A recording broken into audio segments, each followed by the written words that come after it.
Oh, I love this tune.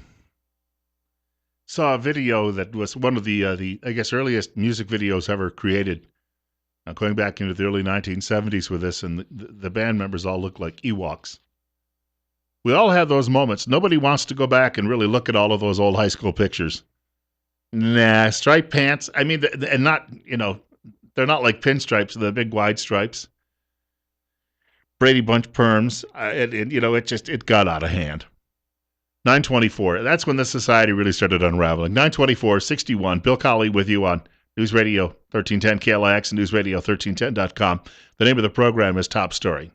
You can reach the show by calling 736-0300, 736-0300. Just a quick note, town hall meeting today in Rupert at the Wilson Theater. Believe it? No. Help me out here. Mike Trapo, U.S. Senator, one of two, by the way, we should point out, from Idaho, is going to be speaking. And that's taking place a little later today, 12:30. And it's an opportunity, a town hall meeting, for you to share some thoughts with him about, well, who knows, Pacific trade, as well as the Muslim hordes on their way here. He's heard about it already. Maybe he needs to hear more about that. Any number of things. There's your opportunity a little bit later today. Was it Rupert or Burley? I can't remember off the top of my head. Maybe someone can help me out with that. You're up next. You're on the air with Bill Colley at 9:25. Morning, Bill. I kind of agree with you about Donald Trump. I don't. It's something about him that doesn't sit well with me. But you are right. The fact that he is seeking political correctness right in the teeth and saying exactly what he means is resonating with a lot of people. And there are people in the Republican Party that's been doing it for a while, just not as loud. But they all say, they're all worried about Trump. They're not worried about Trump. They're worried that the Trumpness will spread. And it appears even in the rhino side of the Republicans. Why? Because they want the same thing as the Democrats. And we just got to weed them out. I mean, this political correctness is killing our country. And this insanely deal of everybody being offended for every little thing is nuts. And it's gotten to the point that even if you say you're offended for something that is offensive, then it's a problem. I agree. I thank you much for the telephone call. When he criticized Rosie O'Donnell, and that was the thing that came up in the debate a few weeks ago, when he criticized her a few years ago, he called her a fat pig. All right, I will admit calling someone a pig is subjective. Fat she is, though. And I mean, people say, well, Bill, you're one to talk. Well, wait a minute. It's obvious. If I sit here and say otherwise, it's not going to make her slender. You understand that. So that at least is the observable. Pig, on the other hand, isn't very nice, but you know what? A Republican I know who doesn't even like Donald Trump, wishes he would go away. The Republican said to me it will not hurt him that he calls Rosie O'Donnell names, at least not with a Republican base. There you go. Trump also called out General Martin Dempsey from the Joint Chiefs of Staff the other day. You remember, a lot of people I know that are in the military, and you're probably hearing this as well, say that the officer corps has become very politicized. Trump honing in on that. Martin Dempsey is not exactly George Patton.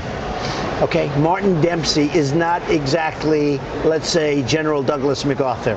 I heard him. If you listen to him, we're going to lose to ISIS. All right? Now, we are going to be very strong. If I win, our military is going to be very strong. Our vets are going to be taken care of, which they're not now. They're treated like third-class citizens, and we're going to be a great country again. I think that he is saying that we are not going to have a political class. We're going to have a military class running the operations like we used to do. 927. Bill Colley with you on Top Story on News Radio 1310, KLIX, and newsradio1310.com. Reuters reporting nearly 32% of Republicans surveyed online said they backed Trump, up from 24% a week earlier, the opinion poll found. Trump had nearly double the support of his closest competitor, former Florida Governor Jeb Bush, who got 16%.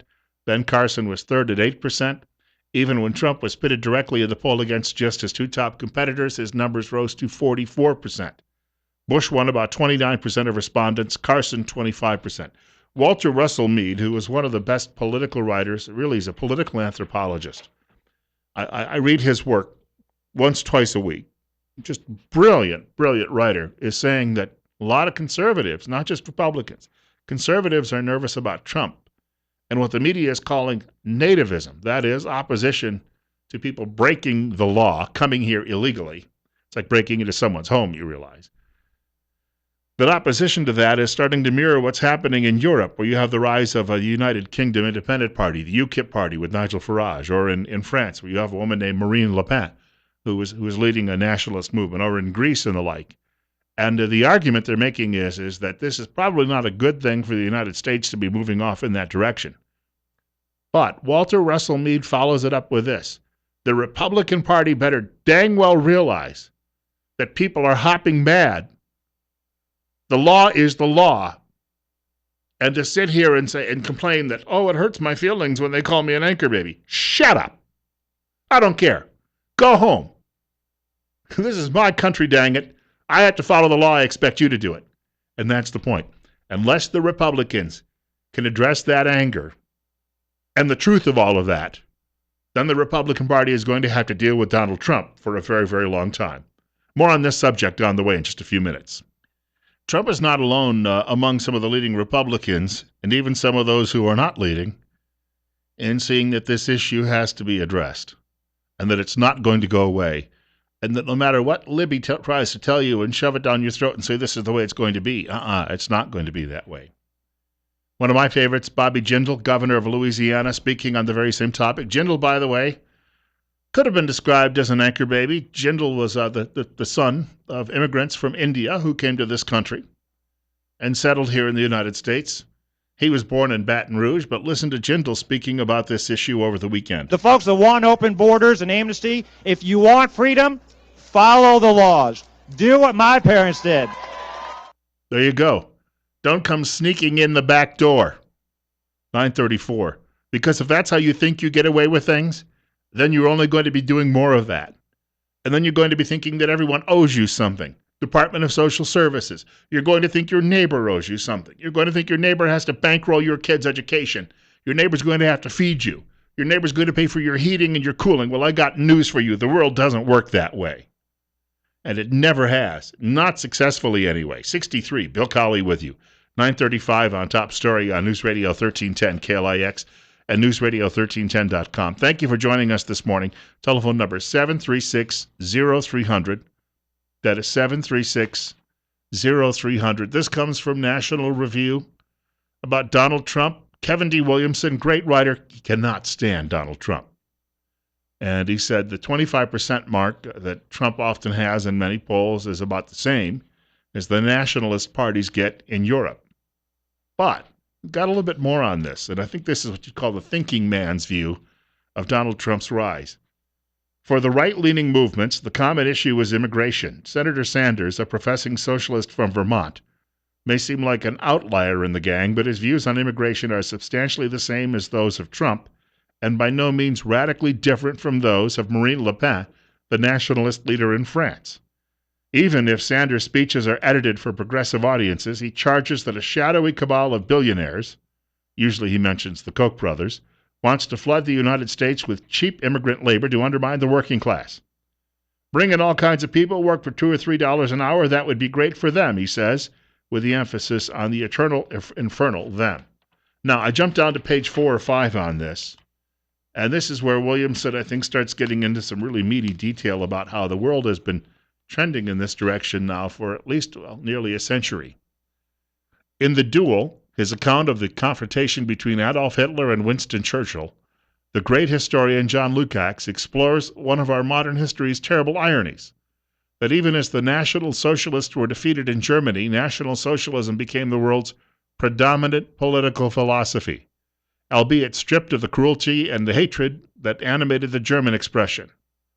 Some models are a little more nationalist, Trump, you could say, and some are a little more socialist, Sanders, but both reject laissez-faire categorically.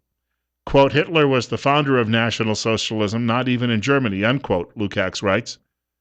Quote, but he recognized the potential marriage of nationalism with socialism and also the practical and not merely rhetorical primacy of nationalism within that marriage. He also knew that old-fashioned capitalism was gone, that belonged to the 19th century, unquote. So I was taking a look at this over the weekend, and it's very telling. In Greece, they've had the rise of a nationalist party. Even in Sweden, they've had the rise of a nationalist party. And in Oslo, Norway, they have a nationalist party marching in the streets. Why is all of this happening? Heck, one of those nationalists in Norway, you may remember, he killed about 70 children of the liberal elites at a camp a few years ago. And he's unrepentant. He never apologized. He's going to be serving the rest of his life in prison because those European countries think it's cruel, by the way, to execute someone who kills 70 children.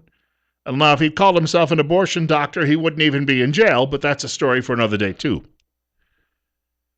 But it's telling you right now that people are fed up. And unless governments can put some sanity back into these programs with people immigrating and overflowing into these countries, in Greece, where you have 50% unemployment, how do you deal with all of these people? And this notion, you hear it among the American left all the time. Well, we've got to be compassionate.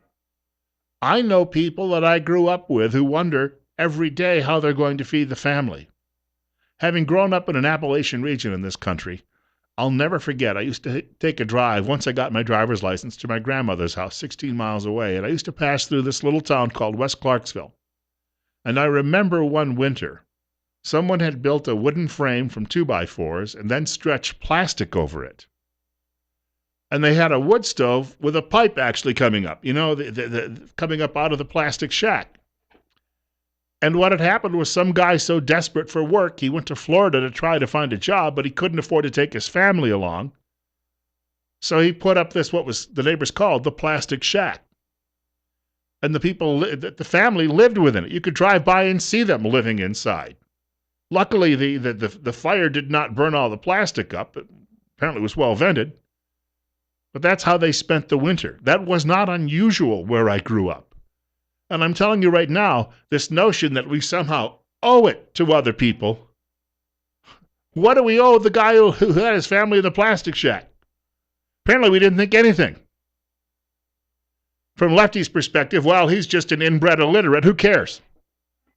On the other hand, let's bring the inbred illiterates from all over the rest of the world here. 20 minutes from 10 o'clock. Bill Colley with you, 63. Want to thank you for joining me. I've got about 20 minutes left. We'll take some of your telephone calls, too. I would hope before the end of the program. Sometimes I get carried away. You understand how that works.